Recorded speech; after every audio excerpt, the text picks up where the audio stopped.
안녕하세요. 보험금 팔례방입니다. 주요 우울장애 병력자가 강에서 익사한 경우 자살 암시 유서가 없더라도 입원한 적이 없으며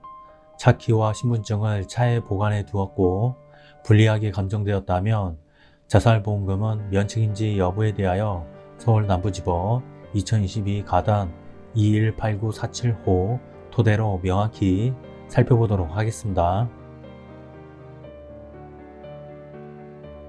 기초사실: 망인은 2021년 2월 1일 06시경 출근한다고 하면서 집을 나왔고 같은 날 10시에서 11시경 K에서 타고 다니던 망인 차량이 가족들에 의하여 발견되었는데 차량 안에는 차키 및 신분증이 그대로 있었습니다. 이후 가족들의 실종 신고가 있었음에도 망인은 소재 파악이 되지 않았던 중 2021년 3월 7일 09시 50분경 L 남단 M 수면 위에서 사망한 채로 발견되었습니다. 망인의 유서는 차량 등에서 발견되지 않았고 원고들은 망인의 사인 규명을 위해 부검을 원했는데 부검 결과 타인이 개입하였다고 단정할 만한 손상, 갑작스럽게 지구력을 상실할 만한 내부 장기의 병변이나 기타 지구력 상실에 영향을 미칠 만한 알코올이나 약독물 또는 혈당 조절의 이상 상태 등이 확인되지 않아 타살의 가능성을 고려하기는 어렵고 익사로 추정한다 라는 내용의 부검감정서가 작성되었고 이후 경찰서는 자살한 것으로 판단되고 범죄 혐의점이 확인되지 않는다는 이유로 불이건 결정하였습니다. 재판부의 판단: 쟁점: 피보험자가 심신상실 등으로 자유로운 의사결정을 할 수 없는 상태에서 자신을 해친 경우에 해당하는지 여부. 정신질환 등으로 자유로운 의사결정을 할 수 없는 상태에서 사망의 결과를 발생케 한 경우에 해당하기 위해서는 사망의 직접적인 원인이 외래의 요인에 의한 것이어야 하고 외래의 요인이 사망의 간접적이고 부수적인 원인에 불과하였다면 망인이 자유로운 의사결정을 할 수 없는 상태였다고 볼 수 없는 바, 망인에게 불면증, 우울장애 등의 정신질환이 있었다고 하더라도 그러한 정신질환이 망인의 사고 당시의 행위를 전반적으로 지배할 정도에 이르는 직접적인 원인이 되어야 하고 이러한 점은 원고들이 증명하여야 합니다. 유리한 사실 등: 망인이 2012년 3월 28일경부터 불면증, 수면장애 진단을 받았고 2015년 11월 25일경 처해 사업 실패, 수면장애 등으로 인해 주요 우울장애 진단을 받았으며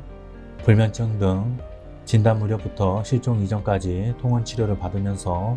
지속적으로 수면제 등을 복용한 사실, 주식 투자 실패 등으로 2018년 4월 12일경 자살 충동을 느끼기도 하다가 2018년 5월 2일 및 같은 달 11일경 수면제를 먹고 자살을 시도하기도 하였으며 그 밖에 수시로 가슴 통증, 불안장애 등을 호소한 사실, 망인은 실종 이전인 2021년 1월 14일 최종적으로 진찰을 받았는데 당시 담당 의사는 망인이 의욕, 성욕, 식욕이 많이 떨어져 있었고 수면 시간이 짧아졌다고 진단하면서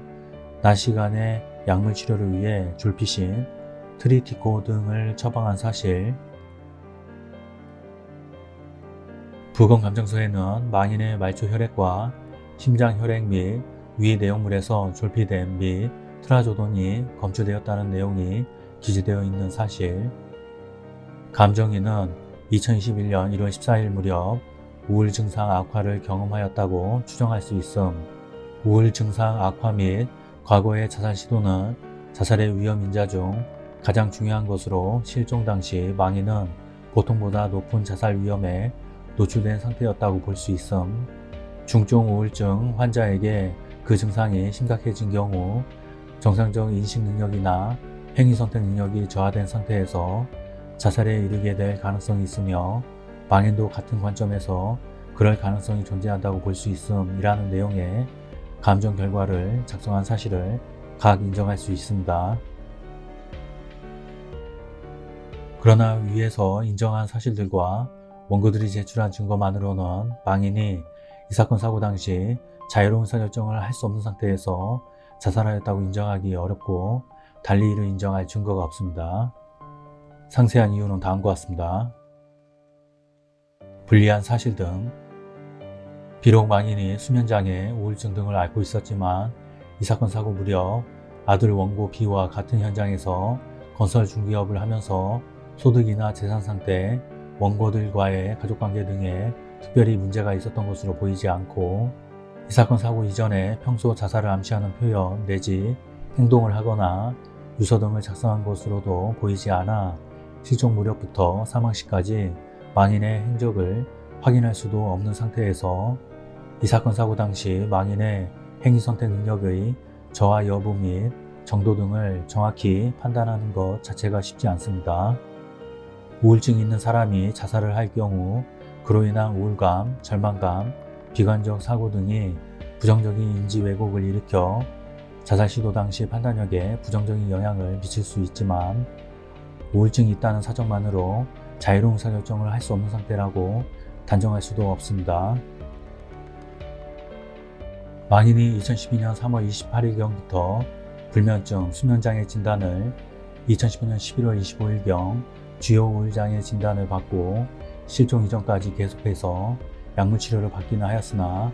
통원치료 이외에 입원치료를 받지 않은 점, 망인이 실종 이전까지 주로 불면증, 수면장애에 대한 호소를 한 것으로 보이고 불면증, 수면장애, 우울증 이외의 다른 정신병적 증상을 경험하고 있지는 않았던 것으로 보이는 점, 2021년 1월 14일 처음으로 망인에게 낮 시간에 약물 치료를 위해 졸피신, 트리티고 등이 처방되었지만 그 이후부터 실종된 2011년 2월 1일까지의 망인에 대한 진료 기록 등이 확인되지 않아 위 처방만으로는 이 사건 사고 무렵 망인의 우울증 정도나 처방받은 치료 약물의 우울증에 대한 효과 등을 구체적으로 확인하거나 판단할 수 없는 점 등의 사정을 고려하면 이 사건 사고 당시 망인이 앓고 있던 우울증 등이 망인의 인식이나 행위를 전반적으로 지배할 정도에 이르렀다고 보기 어렵습니다. 감정인은 수면장애 전반과 자살이 직접적으로 관련이 있다고 보기 어려운 측면이 있음, 망인이 조피뎀과 트라조돈을 오래 복약하였다는 것으로 높은 충동적 자살 위험에 노출되었다고 볼 수 없음, 2021년 1월 14일 이후 실종일까지 망인의 상태에 대한 별도의 정보가 없어 망인의 행위선택 능력이 현저히 저하되어 자유로운 의사결정을 할 수 없었는지 판단하기 어려움이라고 이 사건 감정 결과를 작성하였는데 그 감정 결과에 의하더라도 실종 당시 망인의 행위선택 능력이 현저히 저하되어 자유로운 의사결정을 할 수 없었는지를 판단할 수 없습니다. 결론적으로 보험회사는 보험 수익자에게 상해사망보험금을 지급할 의무가 없습니다. 마치겠습니다. 긴 시간 시청해 주신 점 고맙습니다.